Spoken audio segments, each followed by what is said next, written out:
Union-backed protesters hitting Walmart again this week. They say they're looking out for Walmart workers, but are they really looking to nab your job?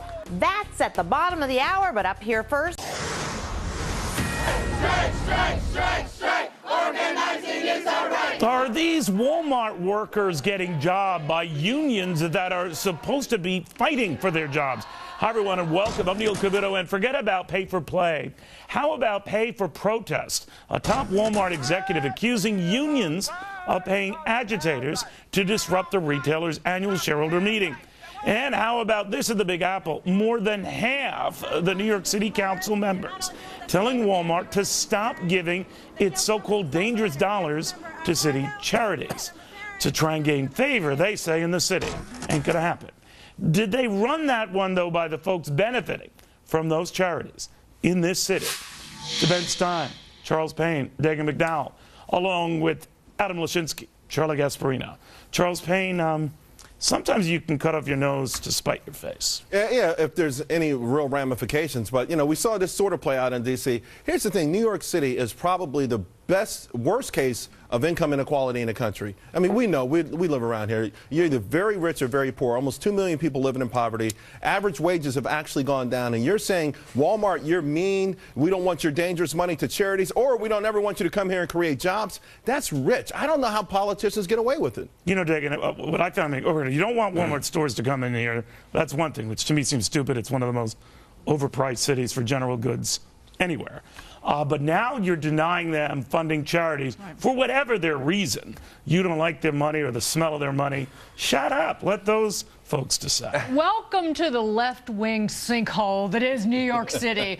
We don't want your non-union dollars. Instead, we want our poor to go hungry, our women to go jobless, and we want our roads to look like they haven't been paved since 1975. They have not been paved, by the way, since 1975. They have not, but it makes zero sense. But again, it goes back to if you are a union proponent, there is no such thing as a good job unless it's a union job. They would rather people go without work and without food and shelter if it means giving kind of a thumbs up to a non-union shop like Walmart. Well, this hate is palpable, Ben Stein. When I talked to the Council Majority Leader about why he has this fixation and said if Walmart were to be unionized tomorrow, would you still do this? He said, of course I would, but I don't think he would.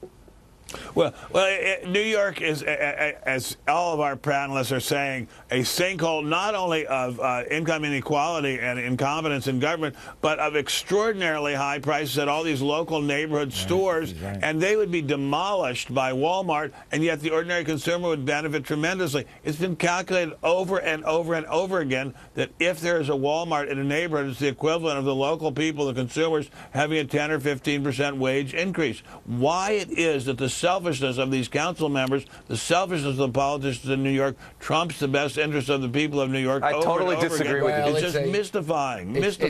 Totally disagree with you. Go ahead, Adam, and then I'll disagree with you.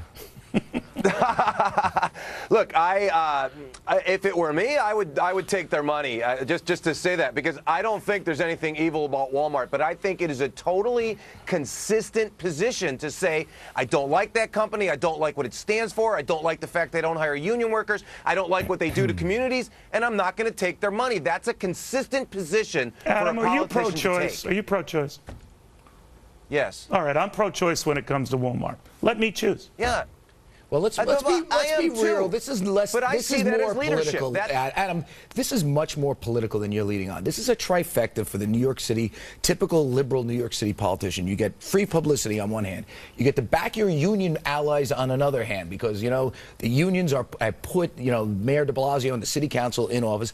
And number three, there's a backdoor attack on charter schools. Why is that? The Sam Walton Foundation is one of the biggest contributors to charter schools around the country. They get to attack Walmart. They get to attack that. And I will say one other thing. As someone who was born in the Bronx, lived there as a kid in a much different era, there are parts of the Bronx where you can't get affordable food. There are food deserts in the Bronx where the place where you can get... let me just finish this point. The place where you can get fruit, vegetables, is a crummy bodega. And Walmart would bring good foods, organic foods, to those places that are affordable. And that's how disgusting this effort is. Yes.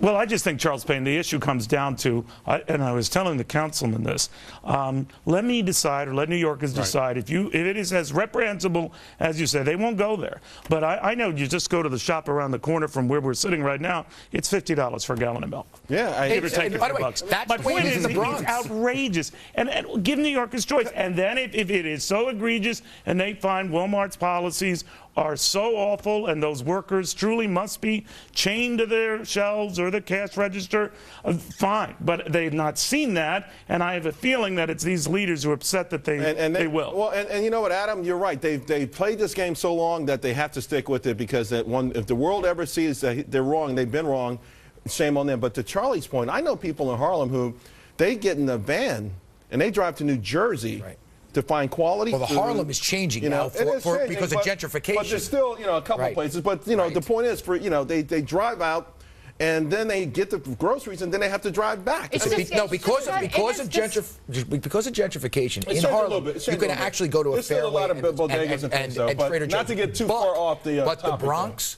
Brooklyn, parts of Queens, you cannot get good quality food. Bottom line, in New York City, it's an uphill fight to find an affordable deal, and these assemblymen, councilmen, they're making it next to impossible. Well, it's disgusting that they're letting politics and nothing but politics get in the way of improving somebody's quality of life. And I don't mean just somebody, I mean vast numbers of people. You have about $250 million that is spent at Walmarts by New York City residents outside of the city on an annual basis. I just want to say one thing, Mayor de Blasio, the City Council of New York City would rather have people going to a food shelter, getting food from the government, than being able to get a job and buy it. I would bet you that in the name of protecting mom and pop stores, that the pay at Walmart is going to be a lot higher than the pay at mom and pop stores.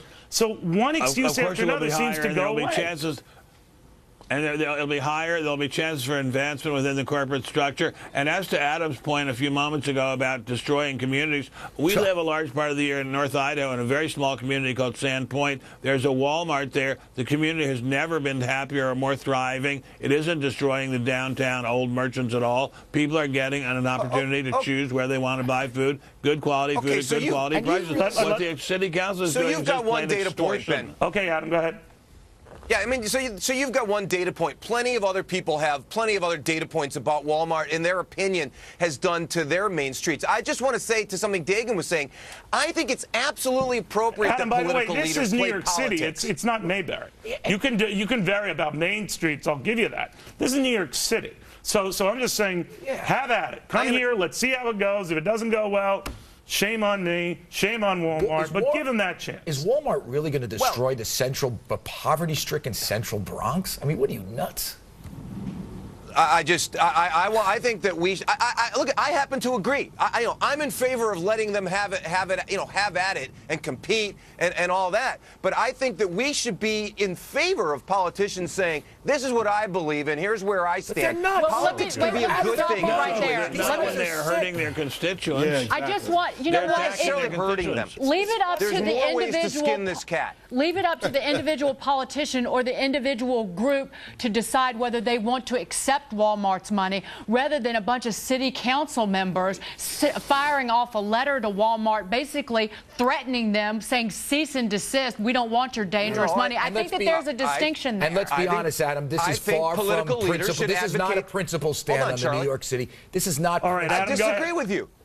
Political leaders should advocate their position. They should tell us what they think. For a very narrow part of the population, the union. Let him state his mind. Go ahead. No, that's what a councilman is. They represent a very narrow segment of the population. The whole city council represents the unions. That's the way it happened in New York. Over half of them opted to stop Walmart from sending these checks to charities and causes in New York. It's a little weird. That's what I'm saying. Well, you know what? Let them cut checks to these people who need food and need jobs. They do. Homeless centers. All right. That's what they want. That's not their and money. Schools. Yeah, that's what they want. Now you've got Dagan upset. No, because I live here, and this place is a you-know-what hole. All right, I'm sorry. Pick your orifice.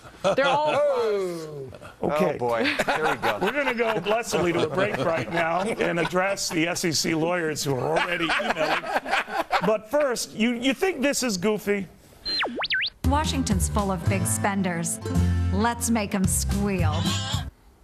Well, guess what? Guess what? She won. Why D.C. might be squealing now.